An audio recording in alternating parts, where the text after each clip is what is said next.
My name is Dr. Levhcenko. I'm one of the physiatrists here at ONS. I'm double-boarded in physical medicine, rehabilitation, as well as pain medicine. I'm a fellow of FAA PMNR, which is the Academy of PMNR, and I'm a trustee for the PMNR College, Osteopathic College of PMNR. So no other disclosures. All right, so I'm going to talk about pain management a little. Why pain management? Well, more than 86 million Americans suffer from pain. We're talking about chronic pain. And approximately 80% of Americans will suffer at least one episode of lower back pain in their lifetime. So that's approximately, if you do the numbers, 250 million people. That's a lot of people. Well, that's our goal. You're leaving pain, enjoy the journey. So we try to make it as easy for you as possible, and with the idea that sometimes completely getting rid of pain is not possible. So we have a few things in our toolbox, such as medications, interventional pain management procedures, and we'll talk about the radiofrequency ablation today in more detail, physical therapy, bracing, and then you have your alternative medicine, which is acupuncture, yoga, you have your chiropractic treatments, etc., etc. This says it's bad news when you get to the age where your back goes out more than you do. So again, we're trying to minimize or eliminate the pain, ultimately improve the function and the quality of life. So that's the goal. Heard a lot about the opioid epidemic, just a few numbers here, right? So this is from 2018. So 2018 data. More than 130 people die from opioid overdose per day. More than 10 million of people misuse the opioids just in 2018 alone. And approximately 50,000 people have died so far, so it's a real problem. Well, so we do most of our interventional procedures for the spine we do at our ambulatory surgery center. What you see on the left from me is a fluoroscope. That's a digital low-intensity X-ray. Allow us to project the pictures we see, let's say the spine on the screen that you see right behind me right there. So we do image guide. Most of our procedures are done image guided, and we use either X-ray or ultrasound for that. So why do we do that? Well, everybody knows Yogi Berra, and he said you've got to be very careful if you don't know where you're going, because you might not get there. So again, we're going to talk about radiofrequency ablation. It's usually done under X-ray guidance, but there are a variety of other procedures we do with X-ray guidance. Specifically, radiofrequency ablation we do of the back, of the spine, sacroiliac joints, knees, and hips. So what is radiofrequency ablation? It's also known as radiofrequency rhizotomy or neurotomy. But pretty much it's a high grade, meaning it's near complete, durable, meaning more than 6 months of pain relief.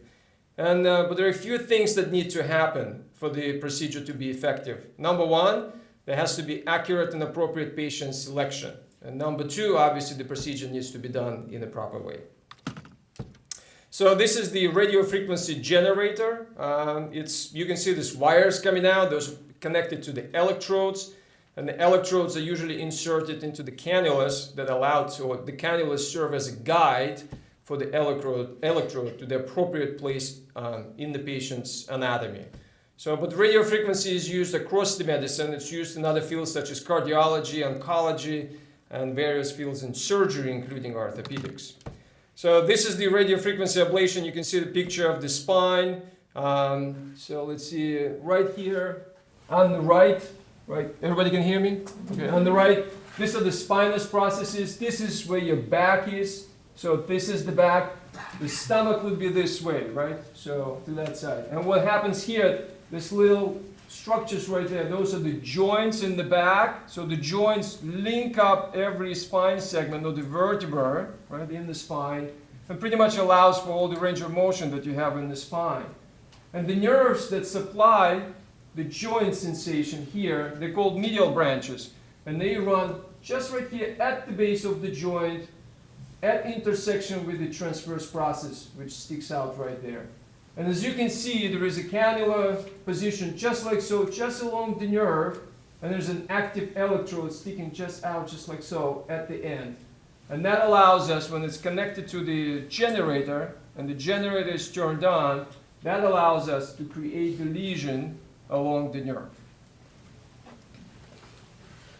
So once everything is set up, the electrodes are heated up to about 80 to 90 degrees Celsius, and we usually take about 90 seconds to create a lesion. And we may choose to repeat that a few times depending on the anatomy.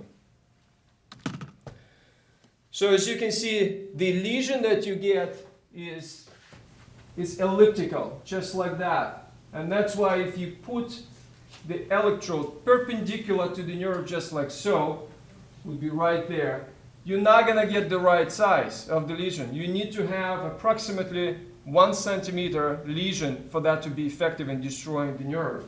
Right? So the needle needs to be positioned parallel to the nerve so that you can get this elliptical shaped lesion right across the nerve.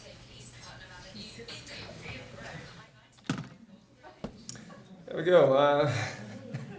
So usually we use local anesthesia for this procedure. So we use lots and lots of lidocaine. Sedation is not usually necessary. In fact, you need to be able to communicate with the patient during the procedure for the safety of the procedure. Sometimes we give Ativan to the patient or another benzodiazepine because the procedure may take 45 to 60 minutes. So it could be just uncomfortable staying on the table for that long. So we may give a little bit of Ativan to the patient. But again, all the time while we're doing the procedure, we're able to communicate with the patient. All right? And then you usually get about 6 to 18 months of pain relief. So just a little anatomy, right? So we're trying to anesthetize the facet joints. Those are the little joints in the spine. So if we're looking at the cervical facet joints right now, the joints where you see the red line, that is the joint, right? Supposedly the red line identifies the inflamed joint. And then you can see a little, so these are the nerves that are coming out. This is the big nerve that goes down to your arm. You don't want to be near there, right? That's no good. You don't want to destroy that one. You want to target the medial branches. Those are the little nerves that come out here. So we position the cannula parallel to the nerve, not too deep. That's why we use the image guidance, right? So, and we create the lesion right there. So similar picture in the lumbar spine, right? The joint again is just right there where the red line is, and again we're positioning the needle parallel to the nerve, creating the lesion. How do we know which joint to address, right? Well, they actually did studies and they mapped the referral patterns for the joints in both the neck, the mid-back, as well as the lumbar spine. So the most commonly affected joints are the C2, C3, which is also common to give headaches in patients following the whiplash injury. So approximately statistically speaking, 50% of those patients are going to have cervicogenic headaches. And addressing this joint can alleviate that. And then the second most common is the C5, C6. So people coming in and they say, I have this pain here in my trap. A lot of times that could be the trigger. So same thing in the lumbar spine. Interesting enough that the pain actually can spread all the way from your lower back even down to your buttocks, even down to your hamstrings, your lateral thighs, as well as to the groin. So the lumbar facet joint disease, meaning arthritis of the joints that's actually causing pain, is not as prevalent in the lower back, in the lumbar spine, as is in the cervical spine. And that drives and that prevalence drives what's called the false positive response.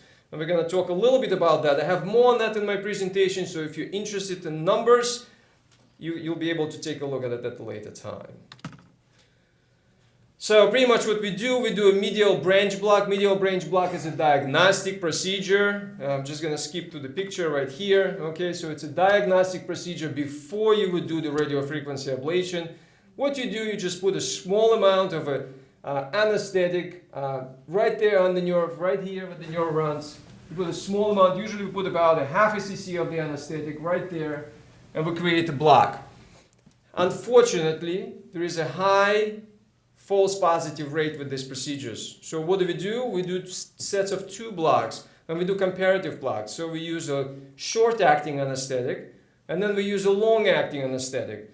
And those procedures are done on separate days. And that allows us to get the sensitivity of 100%, but specificity is still about 65%. So this is not it's not 100% specificity. Now, what could increase this specificity if we were to do placebo blocks, right? Which are not covered by the insurance in the United States, but there's in other countries such as New Zealand.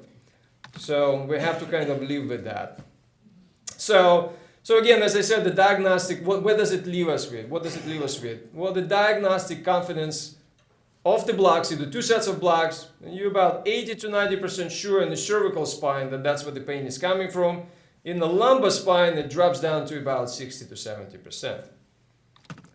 So, and even though this procedure is very, very effective, and we've done our due diligence, and we selected the appropriate patient, we think that's where the pain is coming from. We did 2 comparative blocks, and we got excellent 80 to 100% relief. We're still not going to get a 100% response rate with some of the patients. If you look at the studies, pretty much what you're getting across the board, I listed a few, but in the lumbar spine, you're getting about 50 to 60% of patients getting about a year of relief after the procedure. And then the cervical spine, it's a little bit higher, and even 70 to 80% of patients, right? But once you have this procedure, and if you do get excellent relief, repeating the procedure 6 to 12 months down the road pretty much guarantees you 100% relief again and again and again. So you can do, I'm just going to quickly go through other blocks for the sake of time, but we can do intra-articular blocks. They're not as specific. So where you're injecting directly inside the joint. We can do sacroiliac joint injections, again, when you're injecting directly inside the joint. And we can do sacroiliac joint radiofrequency ablation as well, where you position the leads and you pretty much burn again through the nerves. They call lateral branches in the sacrum instead of the medial branches in the lumbar spine. But that's another procedure that we can do to help the patients. This is most prevalent in patients with history of lumbar fusion. And it is, yes, it's trial and error, okay? So. But we do our best to make sure that we identify the proper trigger. We do our diligence with doing the procedure accurately, explain everything to the patient, and setting the appropriate expectations.